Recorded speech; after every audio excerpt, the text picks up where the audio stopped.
Hello and welcome to the best time of the week. The time of the week known as Topic Tuesday. You know who I am. I'm Paul Van Squike of Taekwondo Guide. Let's jump into your comments and topics all about the martial art we love known as Taekwondo. And actually today I'm going to start with an observation I had that you guys might find interesting. So I was watching over the weekend the old James Bond movie known as The Man with the Golden Gun, starring Roger Moore. A lot of you probably have never seen these movies. They're ancient now, but they're a lot of fun. They're so campy, they're so out there, they're so wild, they feel like some kind of crazy fever dream, and thus to a modern audience, I find, at least personally, I find them to be completely unpredictable. And I'm like, okay, I'm here now. How'd I get here? Oh, what's going on? Oh, there's an airplane just flying with a car attached to it. You know, just random stuff, crazy things. So it's a good time. But what I wanted to mention for our purposes is that these old James Bond movies often feature depictions of what was thought of as like a popular portrayal of martial arts in that time. And the 60s, 70s, 80s, this was the golden age of styles like judo and karate and taekwondo, at least in the United States. So it's really interesting to see how they were portrayed on screen. And really, the techniques are fine, and that they're using things that could be used. What's interesting to me though is the size of the techniques. So you'll often see like a kick that's just incredibly wide, or a stance that's super long, things that make the movements look really inefficient if you're a trained martial artist. And that's not a criticism of the movies, because I can be really critical of modern choreography just as much as choreography from that era when it comes to realism. But I think the martial arts as portrayed on screen back then looked a lot more like what it actually looked like inside of the classes. And it's interesting because my primary Taekwondo instructor got his start teaching in the United States in the early 70s. And a lot of the stuff that he taught in terms of the one-step sparring and self-defense routines, those are movements that show up in these old Bond movies all the time. And I got to thinking, you know, as we get farther removed from practicing in those ways and focus more on functionality, one of the things we lose, that it's kind of unfortunate, is this ability to have an entire syllabus laid out where you're basically performing a demonstration that looks good to people. I'll explain. So to move through the belts in the school I came up through, you had to do a whole variety of things. But primary, of course, was forms. You had forms, board breaking, one-step sparring, grabbing defense, and free sparring. Okay, so only one of those things involved a more chaotic or random element, a more practical element. The others were rehearsed routines. So what's interesting about that though is you could display your belt test, and if you got really good at these routines, you could impress people because you were essentially performing a demonstration for them. And by the time you got to black belt, you had this whole list of demonstrations under you that you could whip out. It was interesting because we were asked to do a demonstration the other day that was 30 minutes long. 30 minutes is a very long time for a Taekwondo demonstration. It would be much easier for my current students to do something like that if they came up the way that I came up, where they had this massive syllabus of essentially demonstrations. So not that I want to train that way, I much prefer training for functionality. But it's interesting that from a marketing perspective and from the standpoint of just kind of being able to show off what you do in a way that the public can resonate with, they had it going on back then. They knew how to craft a student so that they were a performance artist, whether or not that's what they knew they were doing. Just an observation I had. All right, let's jump into your questions. Starting with Dragon Dubber 999, who writes, which kicks work in a street fight? All right. What I want to address with this question is not so much which kicks work in a street fight, but addressing how we think about things in general, which I talked about a little bit last week as well. And it's interesting because I get these questions all the time, so it means that this way of thinking is incredibly pervasive.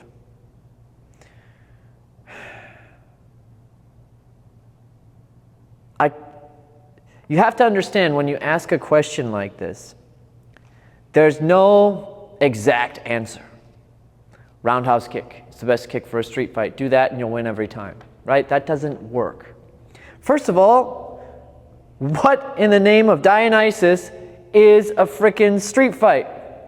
Are we talking about you're being assaulted by someone unexpectedly and you're trying to just stay safe? Or are we talking about that you have an MMA match out in the road? I mean, what are you talking about here? That's going to matter when it comes to which tactics and strategies you employ.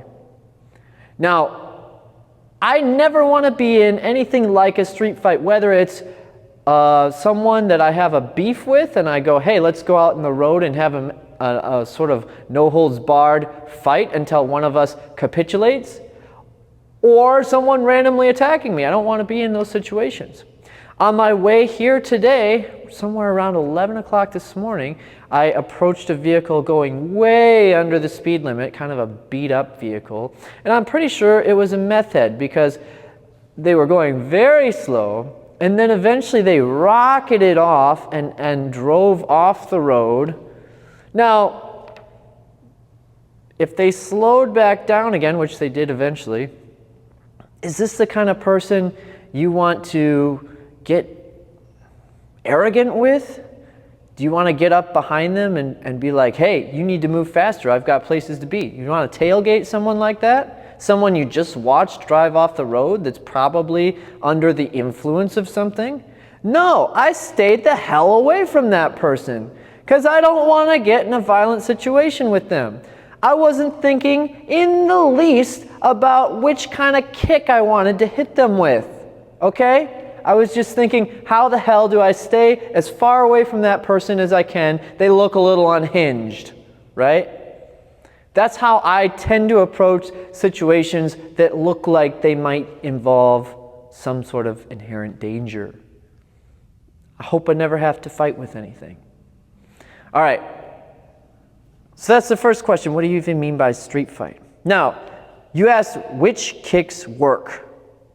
They all work. If you can do a 540 kick, there's no reason you can't hit a person with a 540 kick. They all work. Now, the question you should be asking is, which kicks give you the highest results with the least amount of risks? And I've talked about that before. You shouldn't throw a 540 kick because it involves way more extra movement, meaning it's less likely to land. It involves throwing yourself up in the air, meaning that it could very easily result in you losing stability and falling. And the payoff of the impact of that kick is no greater than a simpler kick. So there's no reason you would want to use that fancy kick that's more so designed for demonstration purposes other than for cool points. And you're not looking to get cool points in a self-defense situation. You just want to stay safe from harm. But if you're asking which kicks work, it could work. There's no reason it's impossible for that kick to fail. Or excuse me, that it's impossible for that kick to work.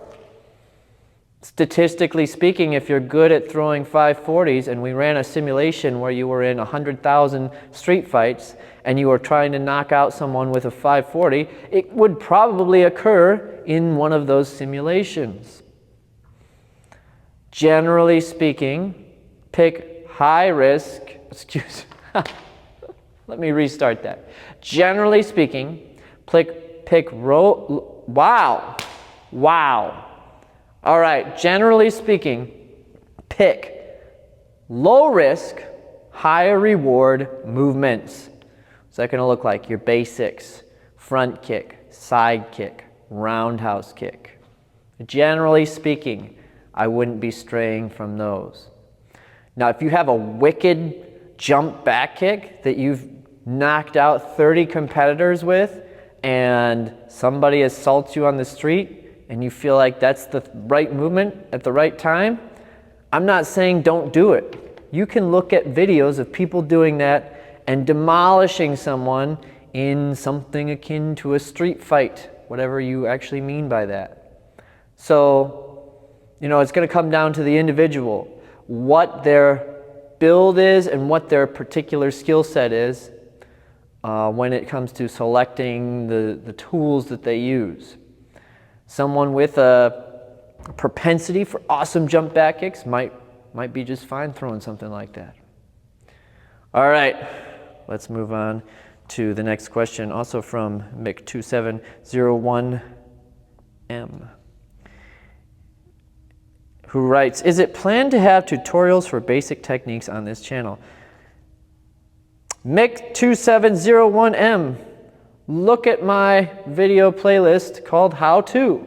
Go all the way down to the bottom. I have done many technique tutorials. So check those out. I also have a website called tkdguide.com.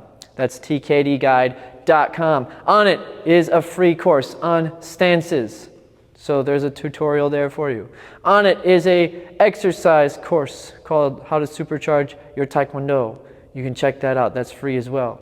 And if you want some really detailed information on how to do the Taegok Pumseis, a breakdown of every single technique in the Taegok Pumseis along with other things, then I've got a course on the Taegok Pumsei that's paid. You can check that out as well. But the channel has tons of technique videos. Check them out. All right, from Optomix3988. Black belt. So I'm a black belt restarting Taekwondo after a 15-year gap, and I'm starting over as a white belt with kids. They want my perspective on that. That happens. I see that a lot, actually. I think the big thing is when you've attained a previous title, when you have a certain status with something, it can be really hard to regress and feel like people have higher expectations of you than what they really should. Like, oh, I'm a black belt. They know I'm a black belt. They are going to think I should be able to do this stuff, and I can't do this stuff. So I feel uneasy about it. Yeah, that's hard. It's hard to get out of your own head in that way. It's hard to let your ego go in that way. That's the battle I think that you're facing, is just allowing yourself to be a beginner again, even though you had experience before, understanding that it may take some time for your body to get back in the groove, that you might not remember all of the movements. There's nothing wrong with that. It's great that you're restarting. So I think allow yourself to be a beginner and forgive yourself for doing things that beginners do, because it's been a long time for you. Don't put that pressure on yourself that you have to be as a black belt is. That can happen again, right? But you don't have to do that out of the gate. All right, next topic from Urik Deep. Hi, sir. I hope you're doing well. Let me start by pointing out that Tuesday on Wednesday is still good. Great. I'm glad you liked last week's topic, Tuesday on Wednesday. And then they say, I would love to know if you'll watch Taekwondo matches in this next Paris Olympics. The first matches will happen August the 7th, a Wednesday. Will you watch? Are you supporting American team or even some specific athlete? I would like to know. Thank you. First, all the best to all of the athletes who are competing in the Olympics. Hats off to you guys for putting in all that work. And that's not just the Taekwondo players, but anyone who has ascended to that level of athleticism. Man, that is impressive. That is something that I have never done.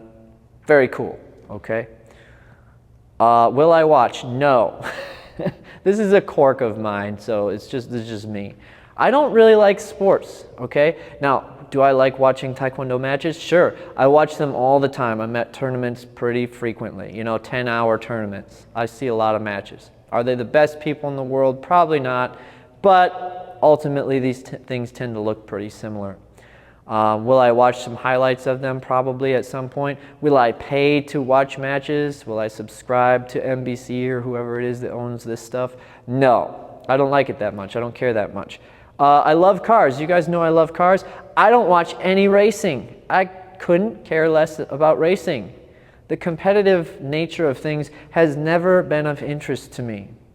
So the Olympics, I honestly forgot we're starting, and I asked someone where they were being held around the time they were starting. Like, oh yeah, where are they this year? Didn't even know. So yeah, totally out of my headspace. That's not to say you shouldn't watch or enjoy that stuff. If you find that's valuable in your life, cool. I just am not interested in high-level competition. I guess it doesn't feel like it's applicable to my life in any way. It's in the same, again, using cars as an example, I'm never going to own a NASCAR or a Formula One car. It's not something that I will ever be involved with, so I have no interest in watching it. I'll watch a review for a car that maybe I could buy someday, because that's something that actually is within my realm.